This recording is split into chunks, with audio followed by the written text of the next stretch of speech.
What's up, everybody? Happy Tuesday to you. I'm Anthony Cosenza with the Orange and Black Insider Bengals podcast and CincyJungle.com. Hope you are all doing well.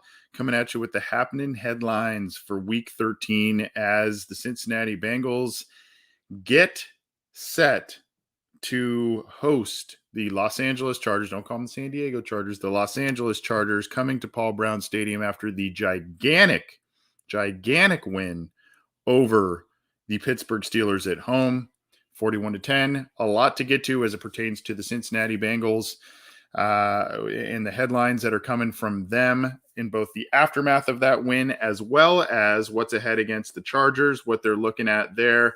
And, of course, all kinds of different news. A big and wild week for the AFC North, so all kinds of news within the division and, of course, across the NFL. Again, I'm Anthony Cosenza, and this show, the Orange and Black Insider, is part of the Cincy Jungle podcast channel, podcast network.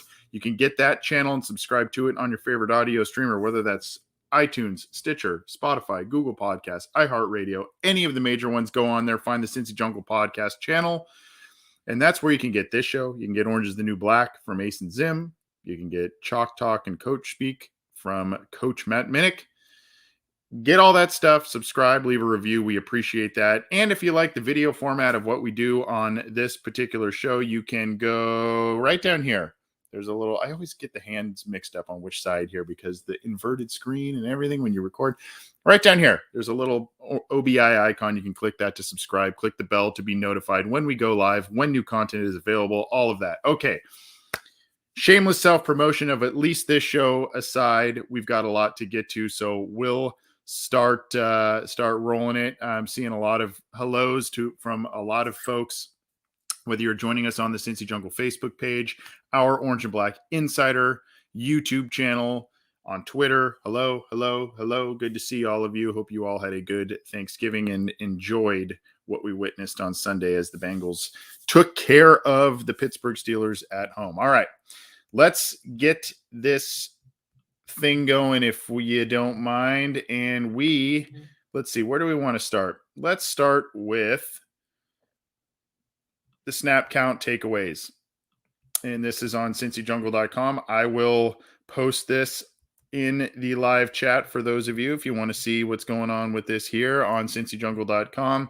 Let's talk about what we saw in terms of snap counts from the Bengals here. And this is, look, Jermaine Pratt kind of was a little bit of a story here, with the Akeem Davis-Gaither injury, more pressure is being put on Pratt to perform when he is out there. And he responded well, at least this last week here. But here you go. You see Trey Hopkins in there, and you'll see kind of a little bit of difference, not only because of some injuries that the Bengals suffered in this game. We'll talk about that in just a second, but also because the lopsided score forced them to, not force them, but allowed them to be able to get some of these players out of the lineup, get some nice rest, etc. By the way, one thing that nobody, at least I haven't really heard, that nobody seems to be talking about with the, we're all happy about the nice status in terms of lack of injuries, knock on wood, and all of that with the Bengals. I think part of that has to do with the fact that the Bengals have been engaged in a lot of blowouts, mostly on the win side this year. And it's allowing them to be able to get some of these guys out of the lineup, keep them a little more fresh.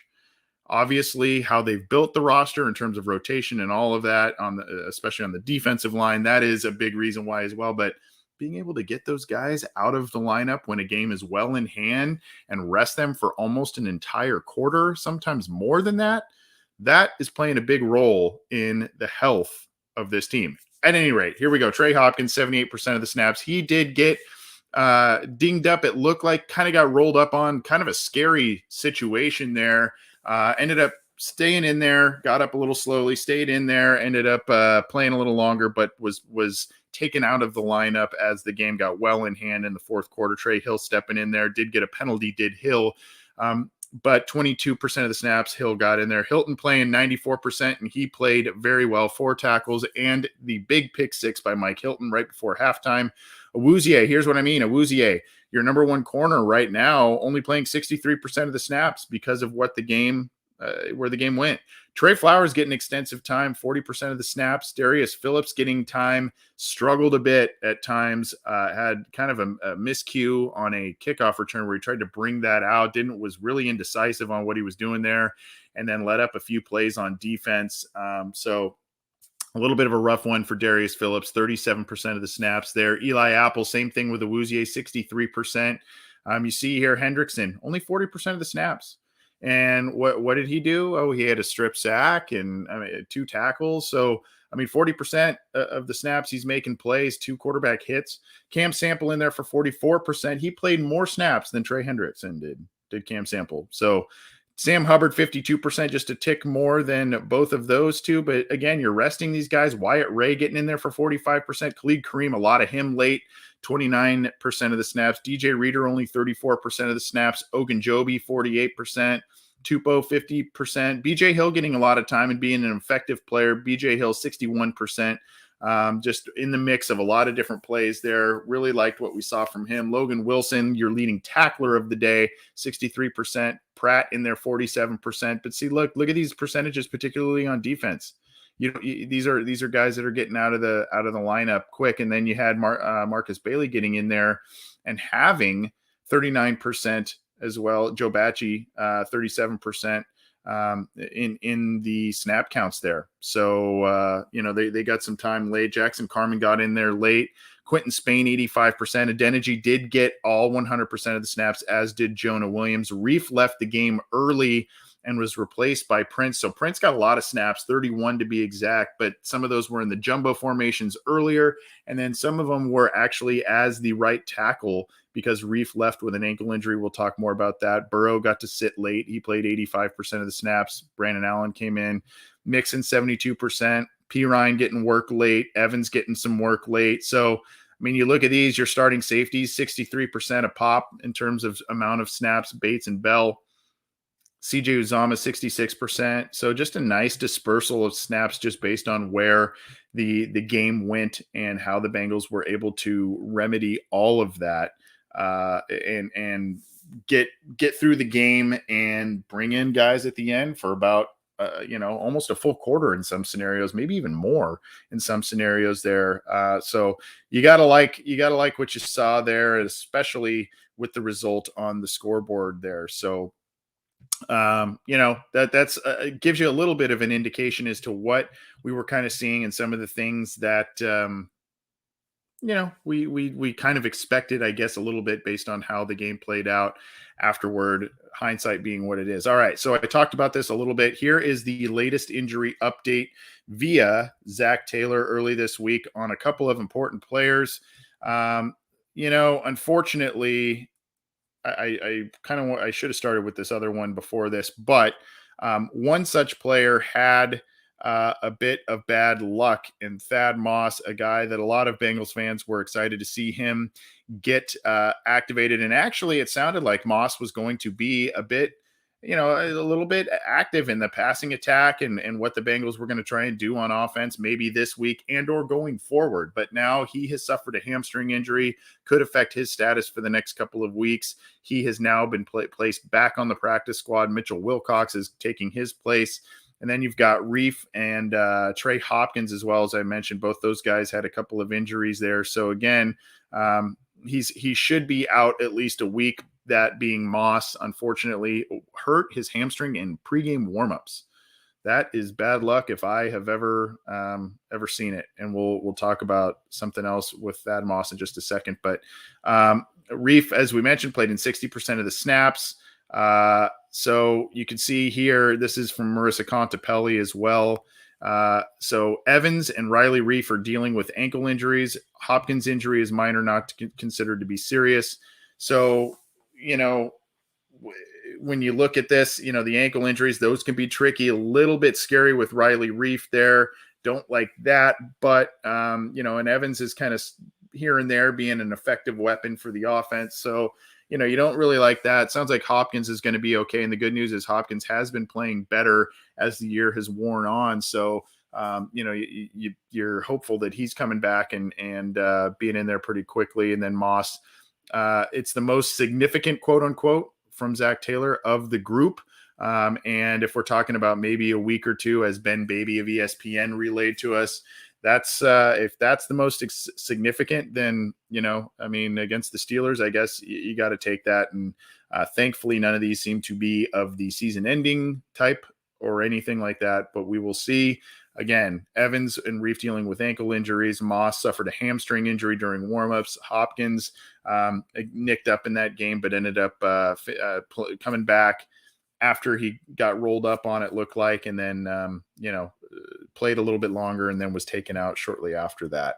So that's a little bit of the injury update as it stands with the Cincinnati Bengals going into week 13 with a couple of guys, some starters, some backups, and, not totally what you like to see this late in the season, but again, the Bengals have been largely healthy. And this was kind of a cool article. I kind of meant to preface that with this one, but hey, better late than never. Randy Moss cheered on his son on ESPN. There's a clip on Twitter here. You can find that on this article. Pretty cool moment. The picture's pretty sweet here. Thad Moss putting on the coat, the Hall of Fame jacket on his dad, Randy Moss. And it was a really cool sight. Randy Moss was pretty psyched early in the morning to hear that his son and to know that his son was going to be active for the first time on the Bengals roster. And then unfortunately, just a little while after that, he injured that hamstring in pregame warmup. So kind of a bummer there, but I mean, really cool thing. Randy Moss was pretty psyched on this. Let's see if we can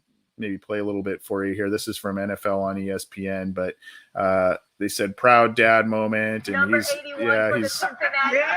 they're all cheering for him there. A little background noise for him. So he's pretty psyched up about it. Unfortunately, again, it just didn't work out the way that everybody wanted it to because of the injury. But congrats to the Moss family there. Pretty cool stuff. And I'm sure that Thad Moss is going to get his shot later as he heals up and everything. So not great. Again, not great news in terms of how the day worked out for everybody. But, Randy Moss, obviously proud dad moment there. Pretty cool stuff from him. Let's see. Where do we want to go next? I know where we want to go next. We talked about Riley Reef being relieved by Isaiah Prince in this game. And if you go to, I think it's this one right here. Yep. This is from PFF Sin Bengals at PFF_Bengals on Twitter. The highest graded Bengals in week 12, a minimum of 25 snaps. Mike Hilton, your number one player, with a 92.4 overall grade. Joe Burrow with a 91.9 overall grade. Trey Hendrickson, a 90 grade. T. Higgins, great game from him, getting 6 catches and over 100 yards and the big touchdown catch in this one.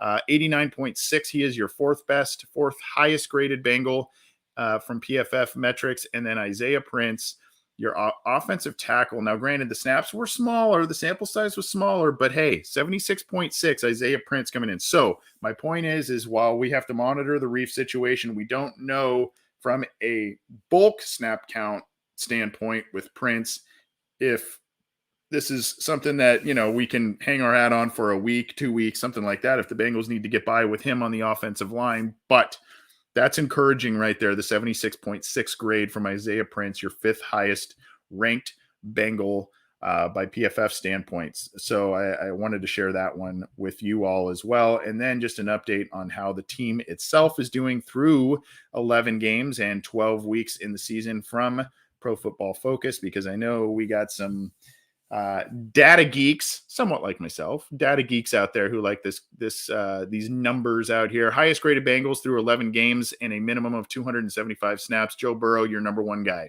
When your quarterback's your number one guy from PFF standpoint, you gotta feel like your team's in pretty good shape at that point. Joe Burrow, your quarterback, 86.2. DJ Reader still up there. He's been hovering your, number one, number two, up there all year.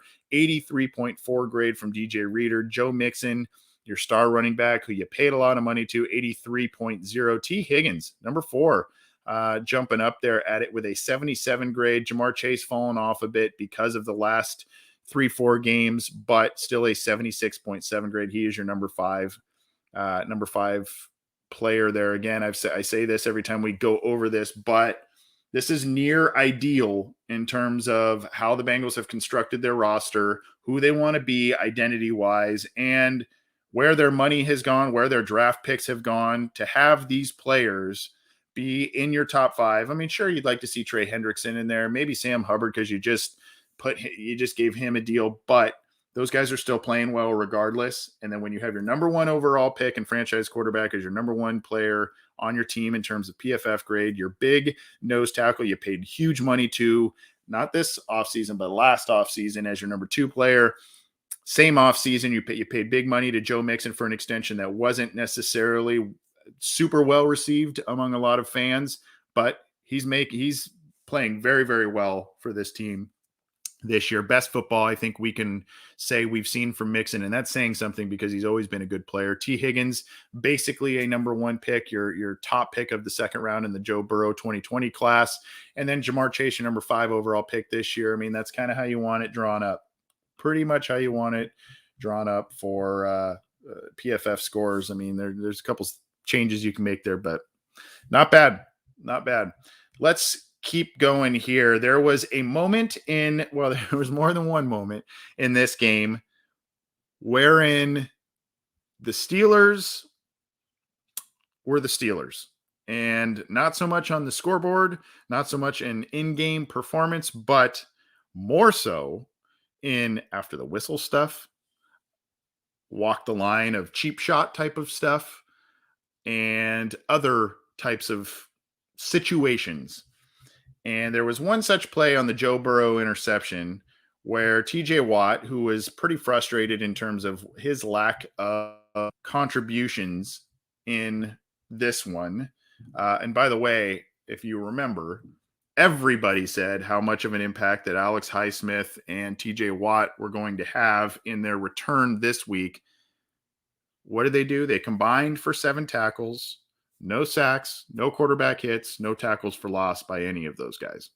So, regardless, TJ Watt, there was a situation where he was getting pretty rough with Joe Burrow after the interception during the return, and he kind of wrestled Burrow to the ground. Quentin Spain came up and, gave him the business afterward. Let's see if we can play this one here. I'm sure you've seen this by now. This is a little bit of a relay. Let's go to Cincinnati here. We have 37 This is from Red remaining. Zone here. I'll turn that down. But essentially, you see the play just getting real rough with Burrow there. Real rough there. And, not well received in terms of how the Bengals perceived it. However, Joe Burrow didn't seem to mind it that much, or at least didn't verbalize it. He didn't mind it so much. So he said basically he was just blocking me. I told him nice block. That is from Jeremy Roush of Fox 19. I don't know that I think Burrow may be swallowing a couple of those words and feelings that he truly has on the play, but it is what it is. And Burrow kind of took the high road on that. It reminds me, do you remember the play? Oh my gosh, I think it was against the Seahawks. And there was a defensive lineman, and Andy Dalton threw an interception, and he got hit really late, and it was pretty much up by Bennett, one of the Bennett brothers there, who was playing for the Seahawks, I believe, at the time. And that, he got a flag, and, it kind of caused a big uproar there. This wasn't as physical or as egregious as that, but this, for a lot of different quarterbacks, that would have been flagged. And it was not for the Steelers. And it's the second straight week that their star defensive lineman, 2 different guys, went after a quarterback with an after the whistle type of hit or a beyond the norm type of play. No fines, no suspensions, and no flags, especially in this instance here. So regardless, it didn't really matter. Burrow remained healthy, and the Bengals beat the Steelers badly on the scoreboard. So Burrow didn't have too much else to say about it, except for I just told him nice block. And that is about that. Speaking of Burrow and aspirations of this club, beating the Steelers. What does that mean? Et cetera, et cetera. Well, Burrow has higher expectations than that for this team. And let me see if I could pull that up here. I think I accidentally clicked out of that. But essentially, Joe Burrow does not beating the Steelers is not good enough for Joe Burrow. And forgive me, I'll pull this up here for 1 second.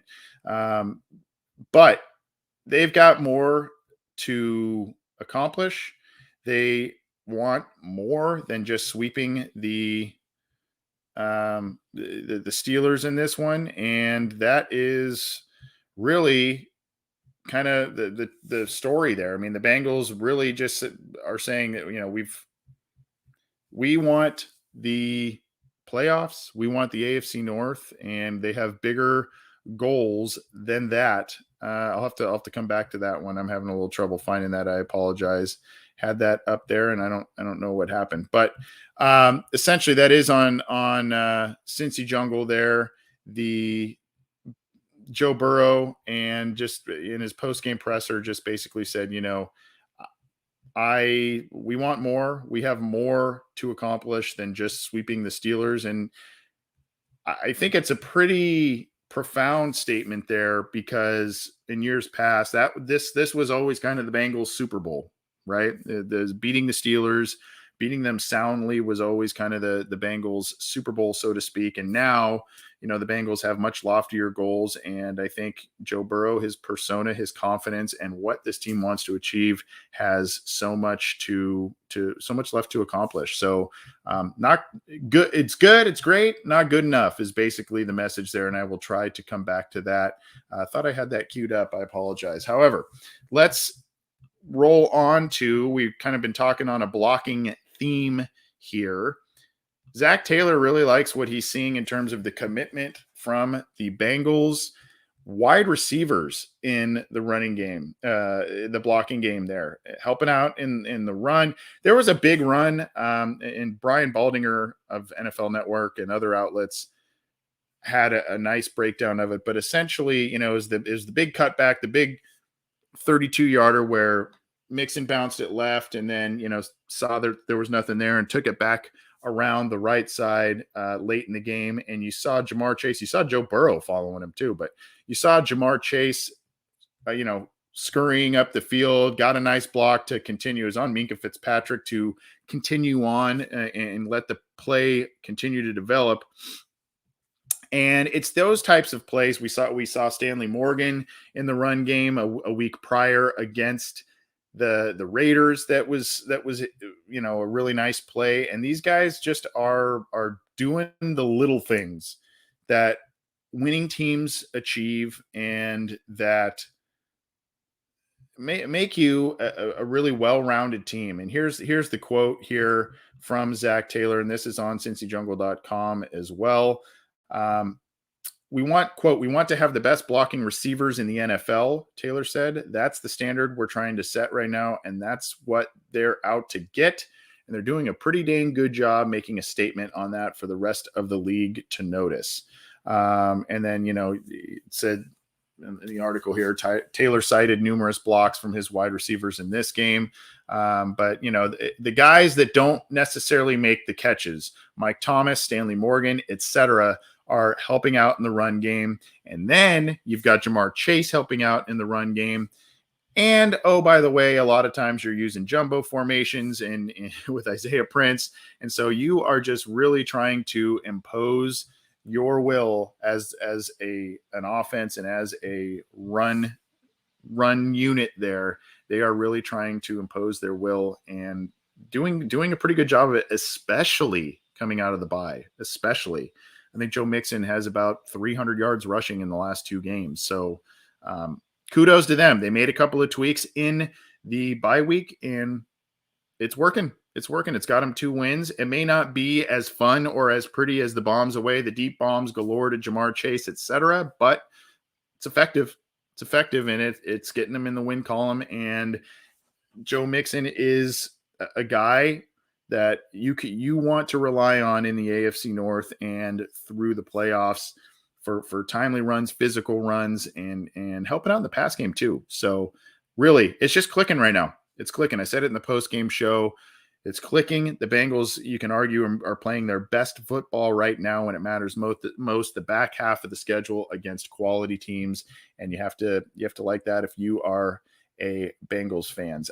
Here it was. I thought it was an article. It wasn't an article about Joe Burrow. It was just a tweet that I had, and I think this is maybe from Brandon Seho of the local Cincinnati media. Here it is right here, and we will put this up right here. Brandon Seho, the question from the Cincinnati media was asked, what does beating the Steelers twice this season mean to Joe Burrow? Quote, we're 2-0 against them. We've got higher aspirations than beating the Steelers right now. So good. It's great, swell, wonderful, great, wonderful, grand, but not what the ultimate goal is. And that confidence that permeates through the entire club for sure. So apologies. I thought it was a full story. I had just a tweet queued up.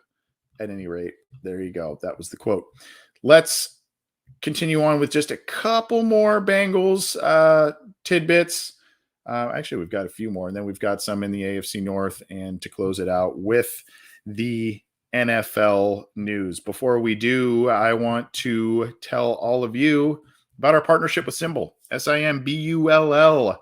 And the website, simbull.com/OBI. And this is where folks can play the stock market kind of in a football type of way. You can buy shares of stocks in teams and play Symbol like it is the stock market, make some money on either some long-term investments, short-term investments.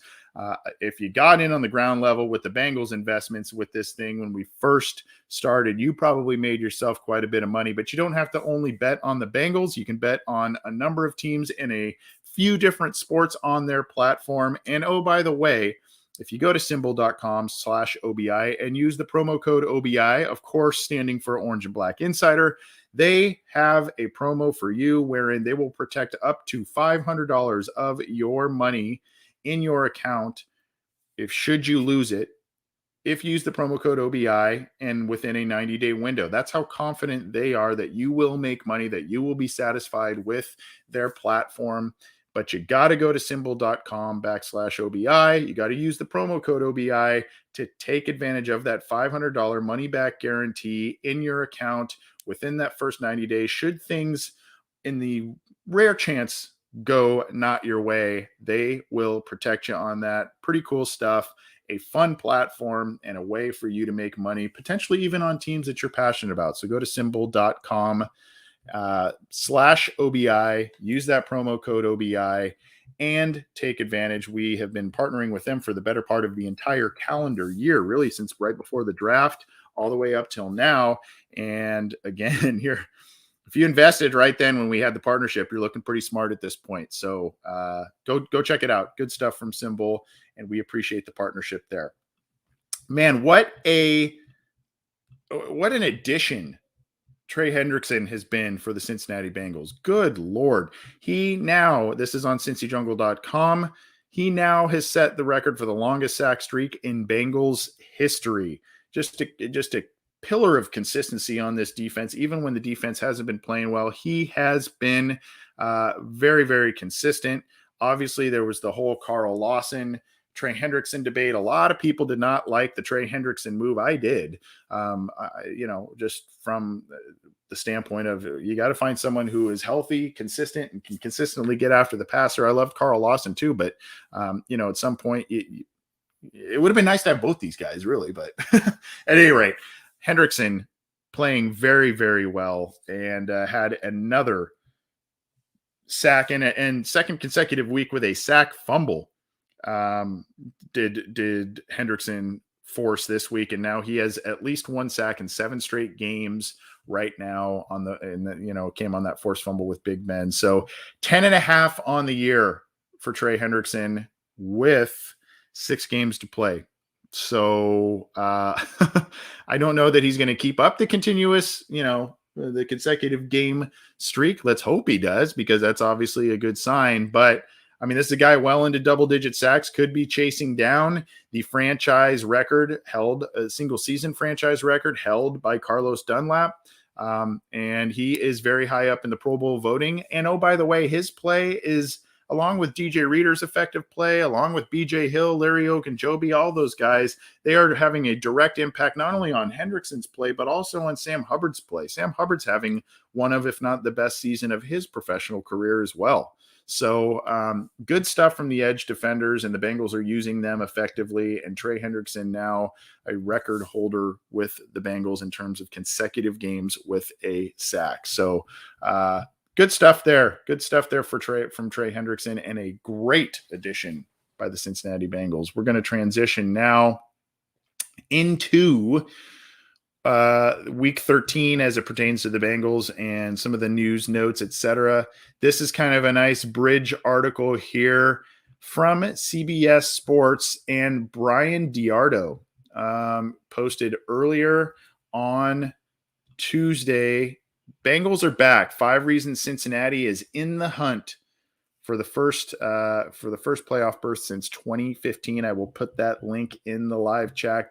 There are 5 reasons. I won't go through all of them because I want you to go read these yourself. However, I will give you a couple here. There's some nice quotes from Mike Brown and, going all the way back. But really, really nice article. This is an interesting one right here. The tough departures, obviously pointing to Geno Atkins, Carlos Dunlap, AJ Green, Andy Dalton, all of those, the guys that were so integral in the 5 straight postseason bursts from 2011 through 2015, age, injuries, disgruntled nature in their role, and just the transition that often comes with a management change.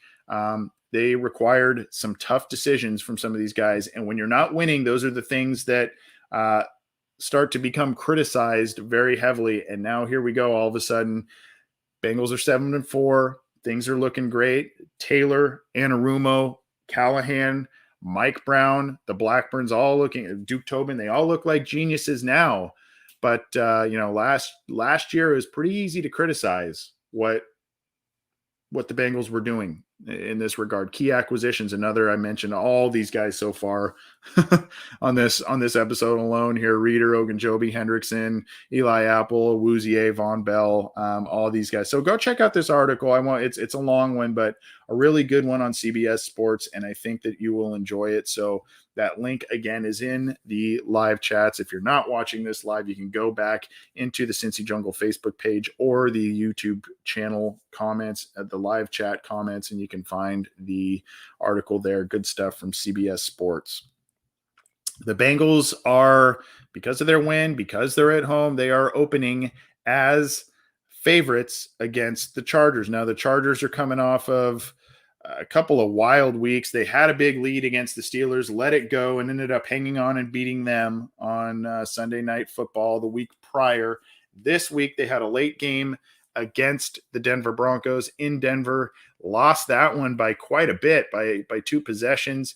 And so now the Bengals are a 3-point favorite, essentially making this a coin toss in terms of if this game was on a neutral field type of thing.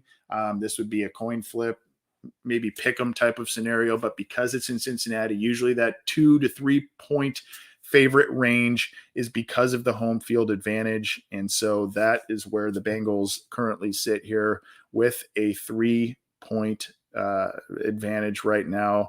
This could change based on injuries with the Bengals that we talked about earlier. If those linger on and affect this game, this could change the line. So go with that news as you will. But again, exciting game, and one that I think a lot of people thought would have or should have been flexed into the late Sunday night slate because of the whole Joe Burrow versus Justin Herbert factor. You kind of figured that would have been something that a lot of folks would have eaten up, but not the case. The NFL decided otherwise there. So it will not be Al Michaels, Chris Collinsworth, and or Mike Tirico and Chris Collinsworth calling this one.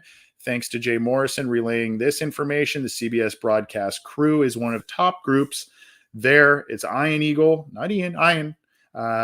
who is the play-by-play guy, Charles Davis, who has been an NFL Network staple, was with Fox and now moved over to CBS, one of the better analysts out there as well, and then Evan Washburn, the sideline reporter there. So CBS broadcast crew, and thanks to Jay Morrison of The Athletic for relaying that on Twitter.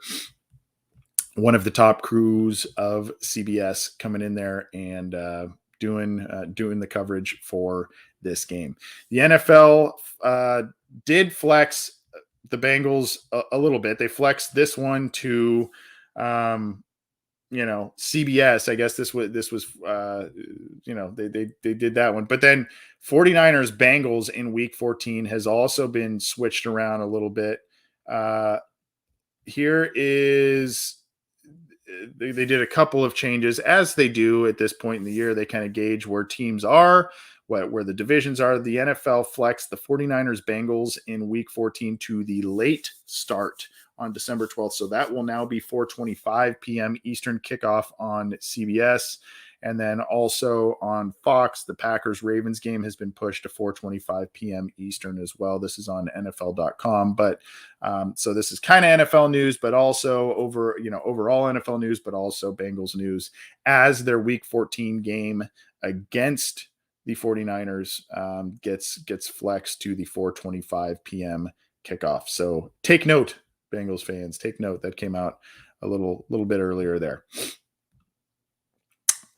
So here is a little bit of transition into AFC North news. And of course, I guess this could potentially affect the Bengals. I don't know. We have to wait and see. But TJ Watt was placed on the COVID-19 list following the loss to the Bengals.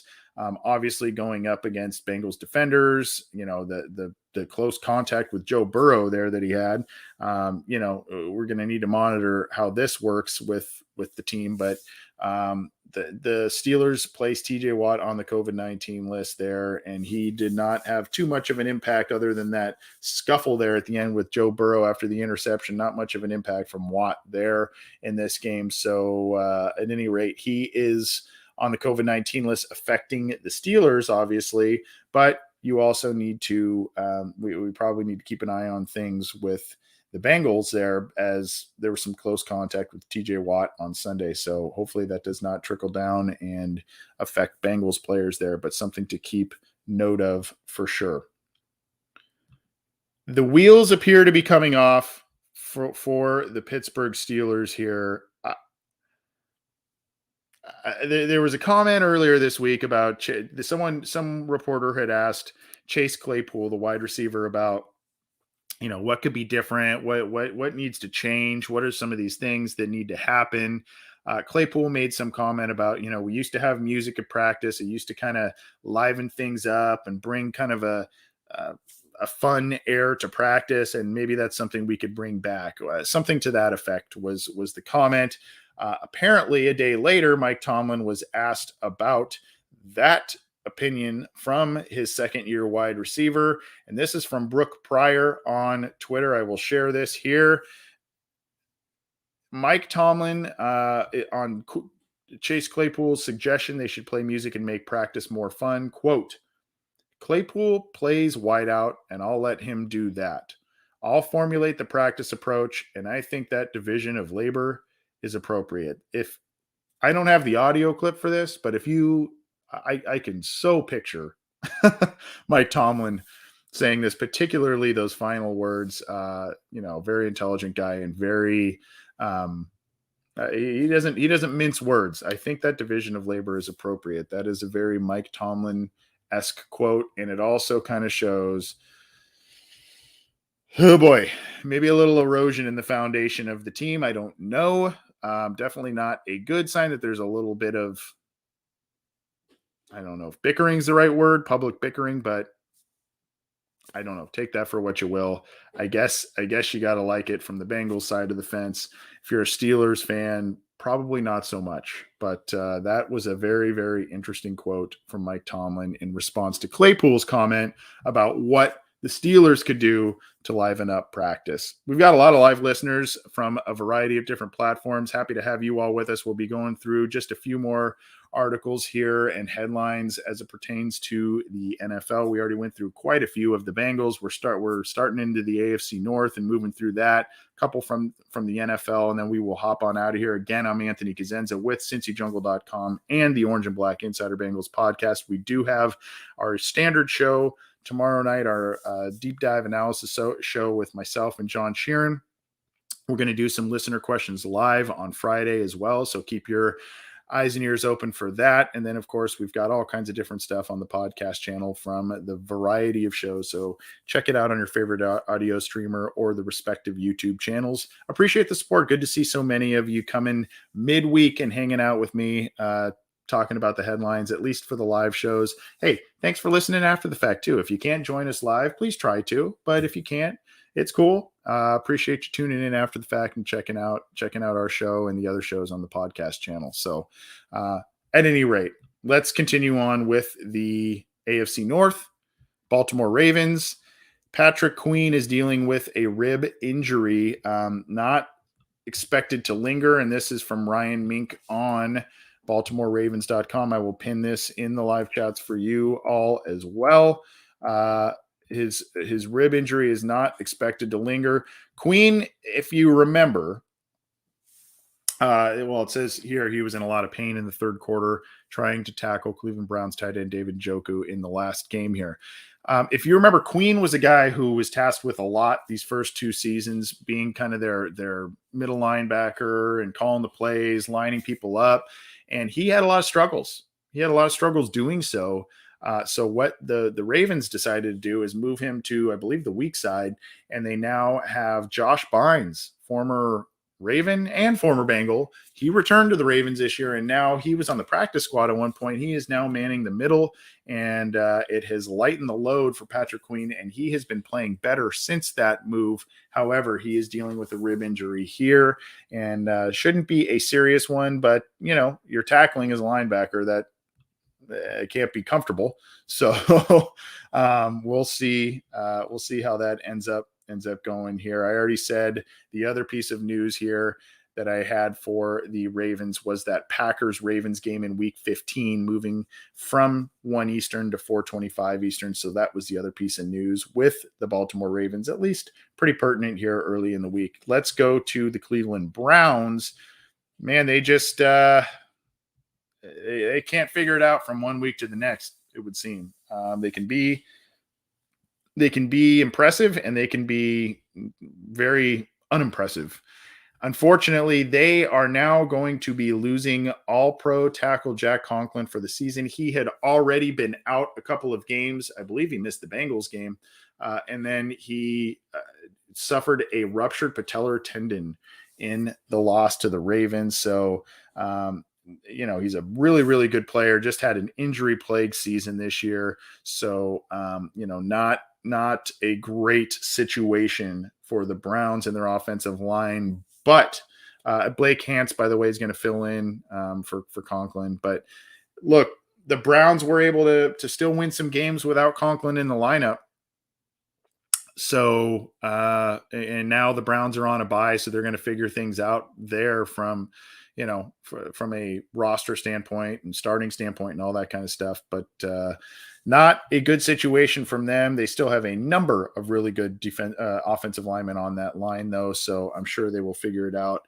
Not a good situation for them, though. And on top of that, on the good news front for the Browns, Myles Garrett does tie the Browns' single season sack record in the loss to the Ravens. Guy is a freak, just continues to wreak havoc in the NFL, and is a really, really good player. And this is from Anthony Poisel on clevelandbrowns.com. I will pin that in there. Just a guy that plays really hard, and he tied the record. There is 14 sacks, as you see there, from Reggie Camp. So good for him, good player.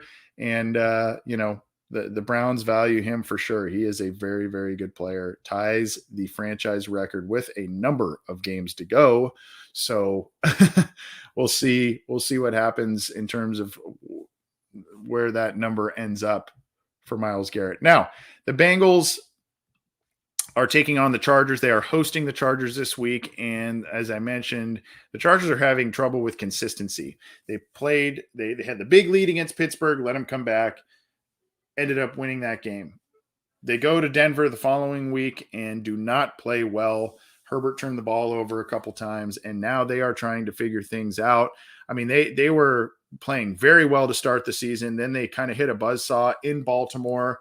The week after, the Bengals throttle Baltimore in Baltimore. So it's kind of the story of the AFC, story of the AFC North, just teams kind of playing well one week, not so well the other week, or for a couple of weeks they play well, and then they have a major speed bump. So this is on Chargers.com from Corey Kennedy, and this is basically there are 3 takeaways here from a couple of days ago. They need to play consistent football. Consistency is key, is one of them. And then Austin Eckler with a quote, "If you're not consistent," I talk about it all day, every interview, "if you're not consistent with your play, you're going to get beat." I feel like that's pretty much what happened with us today. They outplayed us today, meaning the Broncos. They played more consistent and stopped us and made more plays on offense than we did, end quote. So, that's one. What's the mindset moving forward? Quote from Justin Herbert: "I think it's the NFL, and I think we're playing against a really good defense. The Denver Broncos are really well coached, and they've got some really good guys on that side of the ball. It wasn't good enough by us today, and we need to readdress. After we watch the film tomorrow, you need to be better, and you need to learn from it." So I will leave this link in here, but the Chargers are trying to figure out a formula for consistency. Obviously, they've got a lot of talented players: Justin Herbert, Austin Eckler, just a lot of good players. Their wideouts are really talented, and they just aren't really consistent from one week to the next. And the Bengals gotta hope that they get them on another down week. But this should be a fun game to watch by most standards. And unfortunately, this game brings about some memories for Bengals fans in terms of what happened in week 1 last year when Burrow, in his first career start, drove the Bengals down for, that drive at the end of the game, bad offensive pass interference penalty against AJ Green, and then Randy Bullock misses the kick and hurts his calves, I guess, in that one, to have the Bengals get a really, really bad loss at home to start their season. So the Bengals want to exact some revenge, I am sure, on this one. So at any rate, that is kind of what's going on with the Chargers this week as they are getting set to travel to Cincinnati. Some interesting stuff going on just around the rest of the league here. I thought this was a crazy tweet. This is from NFL on CBS, just based on trades and how bad these teams are at this point in time. The teams in the Northeast here, look at picks 4 through 9 slated in the current 22 NFL draft order. Pick 4, the Jets, from the trade with Jamal Adams. Pick 5, the Jets, their own pick. Pick 6, the Giants, their own pick. Pick 7, the Giants, from a trade with the Bears. Pick 8, the Eagles, their own pick. Pick 9, the Eagles from the Dolphins. So right now, and based on what we've seen from these teams and where things may end up, this slating could be something we see as we go into draft weekend next year, where it's Jets, Giants, Eagles. I mean, there could be some formation of that. And right now, how it's currently slated, it's pretty crazy. I just thought that was gave me a little chuckle and is kind of interesting right there. And those teams, undoubtedly, there could be some moves from those teams to try and maneuver to potentially get a quarterback. We don't know what Daniel Jones's future is going to be in New York and that sort of thing. So they could try and maneuver and get a quarterback, one of those teams, or a team like the Broncos who are trying to loaded up some picks in the Von Miller trade could be trying to move up with one of those teams to get a quarterback as well. So, it's just kind of funny how it worked out here. This is some more from CBS Sports. Thank the Lord we're not talking about this with the Bengals and Zach Taylor. The NFL coach hot seat rankings. David Culley can't gain traction, and Matt Rule is stumbling. Apparently, Matt Rule is one that a lot of people are thinking may not make it after this season. Interesting article here. this is from Patrick Walker. So it kind of talks about where these teams have been. The seats cooling down on Brian Flores and Vic Fangio. Fangio's getting a couple of nice wins here with the Denver Broncos and may get another shot to get a quarterback next year. He's also got a game, they could still win some games here and be in the mix late, especially if they end up getting one from the Bengals in Denver a few weeks down the road, all kinds of different things. So, something to think about, but a really kind of, I don't know if it's not fun to talk about different coaches or people losing their job, but hey, it is what it is. Yes. Thank you, Russ ENT. Appreciate that. Yes, we have super chat. I never really knew much about it. I don't want to say I didn't dig it, but I didn't know if people liked it or not, but it's there if you want it on our YouTube channel. And we will, I feel like we will use the super chat quite a bit on listener questions live. That's where I think we will use those quite a bit, just to make sure, because we want to get to as many questions on those as possible. So maybe that's where we kind of use those a little bit more. Thought we'd have it there in case people want to use it, and appreciate that, Rush. You're the man, and you're always tuning into our stuff. I appreciate it, man. Hey, let's end it up on a high note with the power rankings. And on NFL.com, I believe the Bengals were all the way up to 7, not as high on CBS Sports, but still climbing. Pete Prisco, a guy who is usually pretty nice to the Bengals, as it would seem.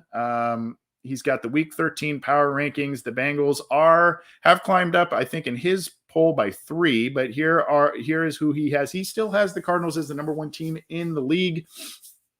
Off their bye week, 9-2. The Packers 9-3, moving up a spot to the number 2 spot. The Buccaneers getting that win against Indianapolis, 8-3. The Patriots are 8-4. Don't look now. The Patriots and Mac Jones 8-4 in the number 4 spot in their power rankings, moving up 3 spots. The Chiefs off their bye week, they are 7-4. They move up 3 spots. The Bills moving up 5 spots because of their win against the Saints on Thanksgiving.